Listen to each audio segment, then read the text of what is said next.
Welcome back to another episode of Ruthless TV, where I break down Tyler Perry's Ruthless scene by scene. Now, let's get into this video. The reason that I titled this The ABCs of Mind Control is because there is a vast similarity between the highest and Jim Jones. Now, we all know that when we're learning something, repetition is how you remember it, right? Whether it's kindergarten or pre-K, we all learned our ABCs and 1, 2, 3s because we said them every single day, right? We would say them in school, and then when we got home, our parents would drill it into our brains, so that's how we learned division, mathematical problems. This is how we learn, because once it's repeated over and over and over again and embedded into our subconscious mind, then you learn it. That's what you become, right? You know the ABCs and the 1, 2, 3s like the back of your hands now. And it will stay with you for the rest of your life until you train your brain to believe something else or to know something else, right? So it's been documented in several interviews from different people that Jim Jones would get on this microphone every day and drill things into their heads, whether it was true or not true. And one of these things that I distinctly remember is that one of the cult members reported that Jim Jones would tell people that the government was killing all the black people, right? So he has taken these people from their native land, plucked them into this jungle, and then he gets on the microphone and tell them this, right? These are people who are mentally exhausted, mind you. This is their leader.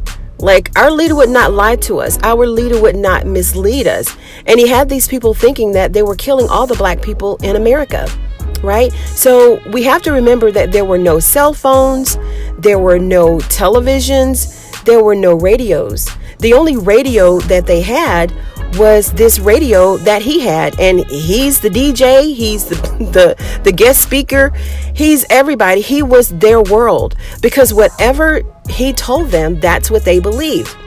And there were even some reports that said that, and these are actual cult members who were there being interviewed, saying that his voice would play 24/7. So when you're sleeping, his voice is being heard. When they're awake, his voice is being heard. When they're eating, his voice is being heard. When married couples are doing their married thing, his voice is being heard. It permeated throughout the compound. So again, bear in mind, we're going back to the ABCs. If you're constantly telling people, feeding people lies, they're going to believe the lies. And then they had no way of disputing what he was saying. All of this time, they've trusted this man up until this point, and they still trusted him. They trusted him to the point of taking their own lives, and the lives of their children.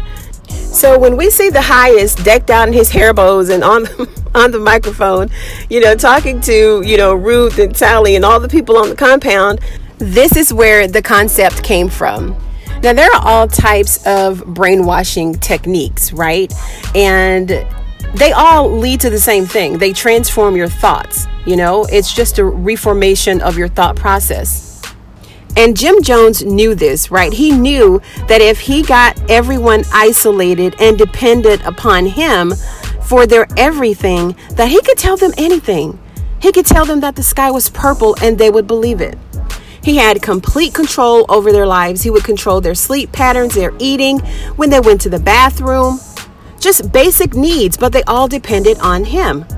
Even when they went to the bathroom, when they wanted to make love to their spouses, they had to get permission. And this actually leads me to another point that I wanted to make, because about a month ago, someone mentioned in the comments that Jim Jones and the other cult leader did not have same-sex relationships, and they actually did. Well, I know that Jim Jones did.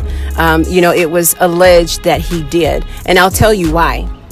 There were actually 2 cult members that testified to this. Well, not testified, but they gave their interview regarding this same situation. So I'll just focus on one of them.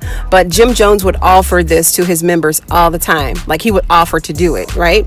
So they were sitting in a service one day or one evening, whatever it was, and someone mentioned that Jim Jones would have relations with the men that were in the congregation.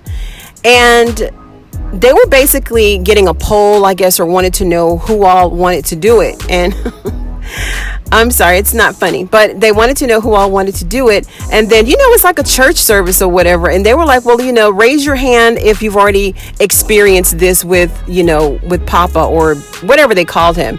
And there were some men that actually raised their hands. They actually raised their hands.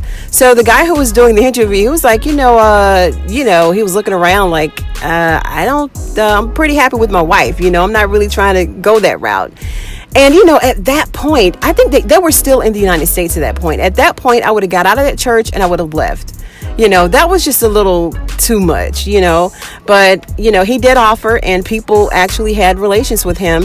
And that was that. This is probably where Daikon got the concept from, is that we're male and female and we're all one, or something that he said at the end of one of those episodes.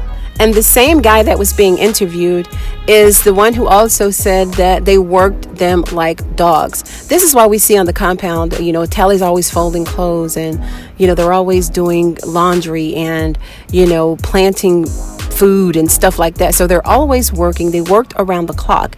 And when Jim Jones took these people away from America, they had so many skills. They knew how to build, they knew how to plant and grow their own food. They were building homes and, installing electricity, all kinds of stuff. And I don't think the electricity was in the homes. I'm not sure.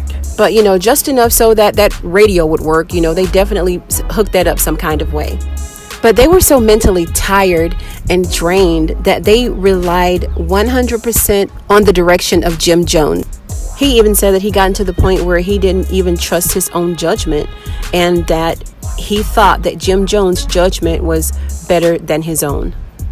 And another thing that really startled me is that he actually gave them a choice of if they wanted to commit mass suicide, or if they wanted to fight off the government, or try to get away in the jungle somehow, just run away, But they actually chose the mass suicide because they didn't want to live with themselves, as a part of the United States or with the government. They didn't want to have to deal with the government at all. So they chose to die, So the brainwashing goes beyond belief for me. I mean, there's no way, But he knew that he had to get them in isolation. He had to get them away from the United States. He had to put them in the jungle, and he had to take away all forms of communication. He had to take away their families. He had to pit them against each other so that his manipulation tactics would work. I mean, there's no way. I mean, that's a form of it.